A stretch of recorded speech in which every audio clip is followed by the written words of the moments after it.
आपण मैंने आवाज तो जानीपारे आलू पांपड़ केते क्रिस्पी बनी।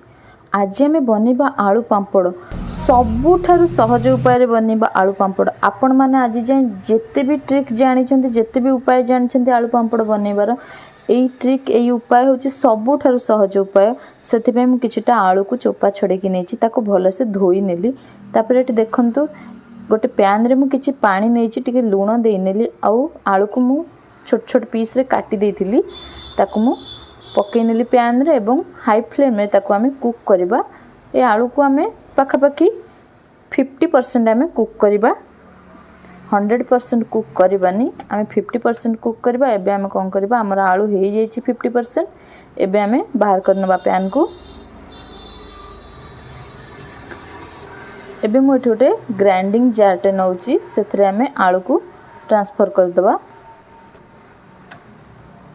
आमे 50% एइथिपैं कुक करबा ता द्वारा कोन होबो आलू रो जो गोटे अठालियापणटा रहिबो आ हमको पांपड़ बनैबार सुविधा होबो। देखंतु मु आलू को भलसे ग्राइंडिंग करनेली। जदि आपण ग्राइंडिंग कला बेले भलसे ग्राइंडिंग ना होची जो पैन रे बळका पानी अछि सेही पानी को ऐड करके आपण आउटे ग्राइंडिंग करनियंतु भलसे ग्राइंडिंग हे जिवो। कंचा पानी जमा भी दियंतुनी। आ देखंतु हमर रेडी हे जाईछि आलू पांपड़ पई बैटर। देखंतु मु एबे पूरा छात ऊपर जाउछि रे। आ देखंतु गोटे पॉलिथिन ऊपर मु अल्प अल्प आलू बैटर को नेकी एमती पांपड़ बनउछि।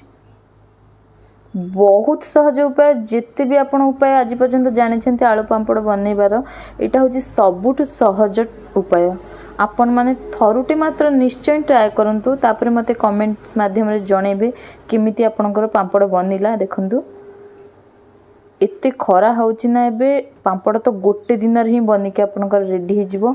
तो ए खरा समय रो फायदा उठांतु विभिन्न प्रकार पांपड़ बनांतु आ वर्ष सारा पई पूरा स्टोर करके रखंतु। तो मैं एमती बैटर टिके टिके नेकी आलू पांपड़ बनै नेली। आपण चाहिए आउ टी पतला मध्य करि परिबे। ई सुखी गला परे पूरा पतला हो जिवो सेति मु टिके मोटालिया रखिछि।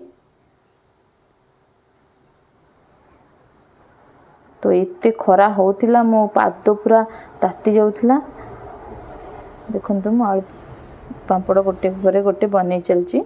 ये आलू पांपड़ बनैबा बहुत ही सहज। बस आलू को टिके छोट छोट करके काटी नियो पानी रे 50% सिझिबा पई छाड़ी दियो। तापर ग्राइंडिंग करनियो। जदि भल से ग्राइंडिंग न होछि टिके पानी देई दियो। से सिझा पानी ही आपण देबे ग्राइंडिंग करनेबे आ गोटा ऊपर गोटे पांपड़ बनै चलिबे। आ बहुत सहज रे आपनकर पांपड़ बनि जिवो। देखंतु मु केते सारा पांपड़ एठी बनै नेछि।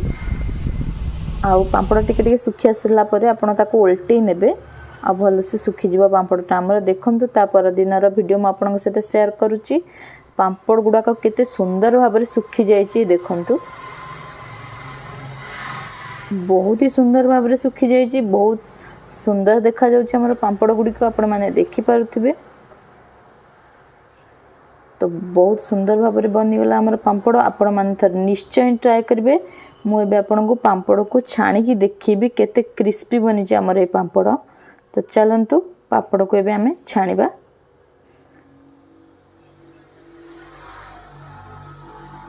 तो पांपड़ को छाणीबा पे मु एठी कढ़ई रे किछि तेल नेइछि ताको भलो से ठी गरम होबा पई छाडी देइछि। तापर हमें गोटे पांपड़ एथरे पकेबा। जेतो ए आलू पांपड़ बहुत कम समय रे आपनकर फ्राई की रेडी हो जाइए। देखंतु टिके उल्टे केमती छाणी नबा।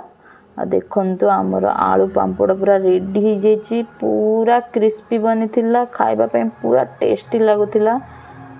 देखंतु आ गोटे मध्य म आपन छाणी के देखौछि किछि सेकंड मध्य रे आपनकर आलू पांपड़ छाणी के पूरा रेडी हो जिवो।